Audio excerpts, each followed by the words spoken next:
Welcome to The Explainer. Today, we're pulling back the curtain on one of the internet's largest and, frankly, most secretive industries. Using our sources, we're going to dig into the hidden systems that power the content so many people consume. So, let's just start with a number. 13 billion. According to one of our sources, that's the number of visits a single top adult website gets every single month. To put that into perspective, that is more visits than there are people on the entire planet. The scale is just staggering. And a number that big, well, it forces us to ask a really critical question, one that's going to guide our whole explainer today. Who actually profits from all this attention, and what's the real cost? Let's find out. Okay, so here's our roadmap for this explainer. We're going to start with the global content machine, then dive into the performer's reality. We'll cover the unforgiving digital footprint this content leaves, the psychological price for everyone involved, the clash between fantasy and sourced reality, and then we'll wrap up with the key takeaways. So first up, the global content machine. You might think there are hundreds of different competing websites out there, but what our sources reveal is that, in reality, it's pretty much a highly consolidated empire. And this timeline shows just how quickly that happened. Back in the early 2000s, the market was all DVD companies. But then, free tube sites modeled after YouTube completely disrupted everything. By 2010, one man, Fabian Thielman, starts buying up all the major sites and studios. And just 2 years later, he merges them into a parent company called MindGeek. Today, that company is known as ALO, and it owns most of the major production studios and the free viewing sites, creating a near monopoly. And the structure of this company, as our sources describe it, is designed to be secretive. It operates under the name ILO, owning all the big names like browsers and Pornhub. But it does this through a whole web of corporate entities and tax havens like Luxembourg, which means minimal transparency and tax liability. And the scale here is just mind-boggling. They control an estimated 170-plus years worth of content. You could watch 24/7 for a lifetime and never see it all.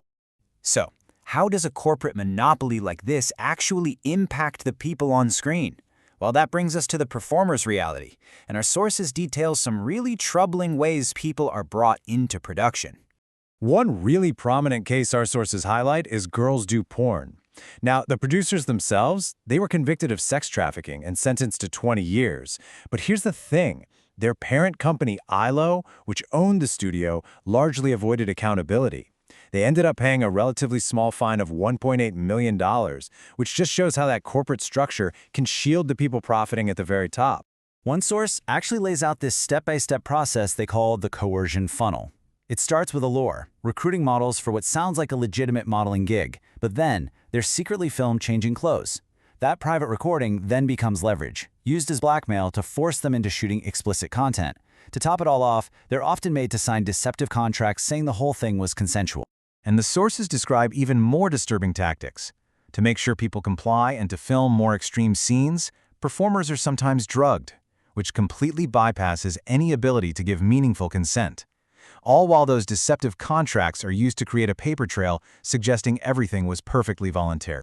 So once this content is created, whether it was done willingly or not, it enters a digital ecosystem where, honestly, there's almost no escape. And that brings us to the unforgiving digital footprint. It is basically impossible to erase. Our sources note that even when performers manage to buy back the rights to their own videos, they still can't get them fully removed from the internet. It's like this impossible game of whack-a-mole. As soon as a video is taken down, it's pirated and just re-uploaded to countless other sites, creating a permanent digital footprint that can follow a person for their entire life. And the industry's infrastructure is built for this. Our sources describe a constant cat-and-mouse game to evade any kind of block. If one domain, say a .com, gets shut down, the content just reappears on a new one, .org, .live, .tv. You've also got thousands of these mirror sites that all look different but are pulling from the exact same servers. Government enforcement is slow, but creating a new domain takes days, which makes the whole effort pretty ineffective. So all of this has a profound psychological effect. And it's not just on those in front of the camera, but on those watching as well. Let's talk about the psychological price. If you look at creator platforms like OnlyFans, the financial reality is pretty stark. Sources state that the top 10% of creators are earning 80% of all the revenue. This means the bottom 90% are all left competing for just the remaining 20%. And that intense financial pressure, it creates what some call a domino effect. It becomes a race to the bottom. If you've got 90% of creators all competing for a tiny slice of the pie, the incentive is to constantly push boundaries and create more and more extreme content just to get noticed and make a living. Now, for the consumer, our sources link consumption to a whole range of issues. There's addiction, for one. The content can create this dopamine loop that leads to dependency. It also distorts reality, setting impossible standards for real-life intimacy. This can lead to performance anxiety, insecurity, and even conditions like porn-induced erectile dysfunction. And all of this can really damage real relationships. So it's pretty clear that a significant part of this industry's appeal is built on fantasies. So let's compare those fantasies to the realities that are documented in our source material. First up, the myth of easy money. The fantasy is that it's this quick, simple way to make millions. The sourced reality? Well, we just saw that on OnlyFans. 90% of creators are earning less than $200 a month. And with deceptive contracts, some performers actually end up in debt. Then there's the fantasy of empowerment and freedom, that performers are fully in control, choosing everything they do. But that's directly contradicted by the reports of coercion, blackmail, and on-set drugging we've already talked about. The reality our sources describe is often one of exploitation, not liberation. And finally, the myth that what you see is real, that the performances and bodies are natural and achievable. Our sources explain that it's a heavily constructed fantasy. Performances often involve male actors using steroids and injections, and many female performers have extensive plastic surgery. It creates an impossible, unnatural standard for viewers. So, after looking at the corporate structure, the human cost, and the psychological impact, what are the most important things to really understand from our sources? Well, what our sources really reveal is a system. It's a system where a single, secretive monopoly controls most of the content. It's high risk for performers, with a path often paved with coercion and psychological harm. The content is permanent. It can never be fully erased. The product itself distorts reality, creating harmful expectations.